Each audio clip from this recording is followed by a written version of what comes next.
ओम शांति। सद्गुरु सत्शिक्षक सत्य पिता निराकार परमात्मा शिव पितांकर सत्यनिष्ठ आत्मिक संतान मानंकु हृदयर सहित ईश्वरीय शुभ अभिनंदन, सुस्वागतम, सुप्रभात।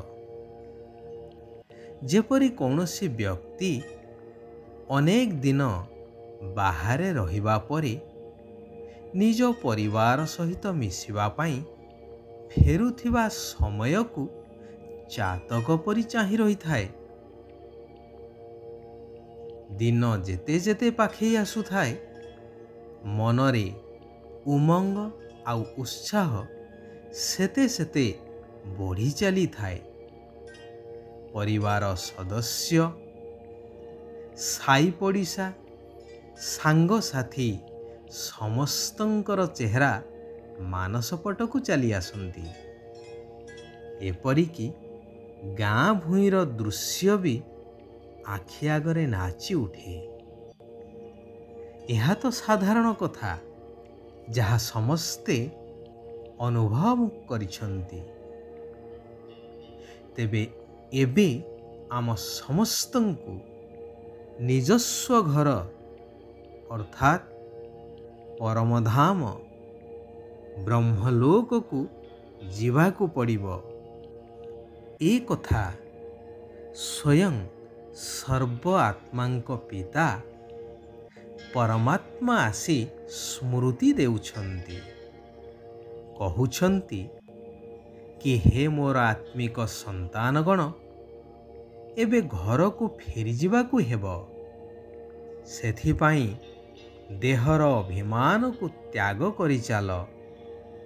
सबु अहंकार जथा मु एते भल एते धनवान एई सबु अभिमान को छाड़ी निजको आत्मा बोली भाविबा दरकार।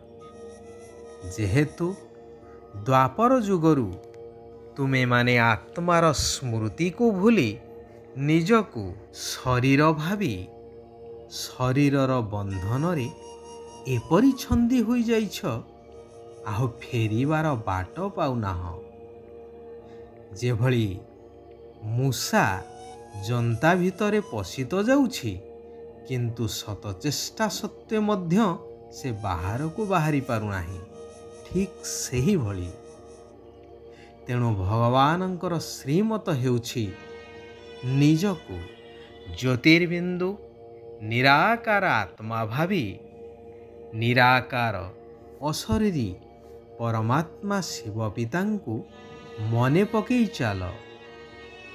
तेबे देह अहंकार कारणरू आत्मारे जन्म जन्मांतररू जो पापर बोझ अछि ताहा समाप्त होई आत्मा दैवी गुण संपन्न होई जीव। निजर बहुत श्रेष्ठ भाग्य निर्माण होई जीव। परंतु प्रथमे एही निश्चय हेबा दरकार कि मु गोटिए आत्मा, एबे मते एही शरीर को छाड़ी घर को फेरिबा को हेबो। सेथिपाई एई पुरुणा दुनिया रे मन लगीबार नाही।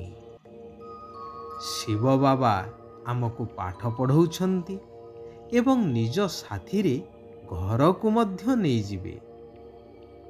तेणु तांकरी श्रीमत रे ही आमको चालिबाकू हेबो। श्रीमत अनुसारे चाली निजर तथा निजर मित्र संबंधी मानकर मध्य कल्याण करियाकू पड़िबो। जेउ माने श्रीमतरे चालू नाहंती बा जेउ मानंकु पढ़ेला बाला ईश्वर पितांको उपरे निश्चय नाही कि विश्वास नाही, सेमाने कौनसी कामर नुहंती।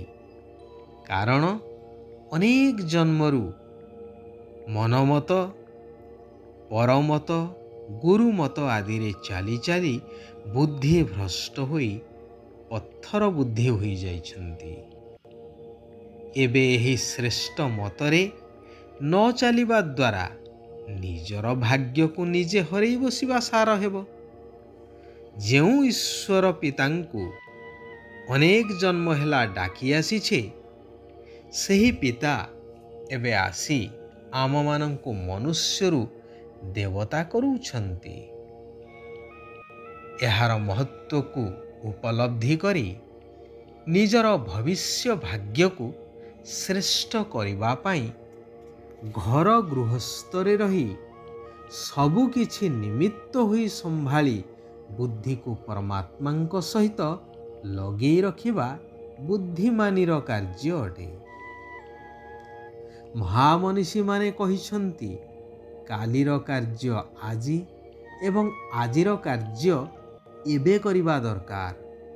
କିଏ ଜାଣେ ଏହି ସମୟ ଆଉ ମିଳିବ କି ନ ମିଳିବ।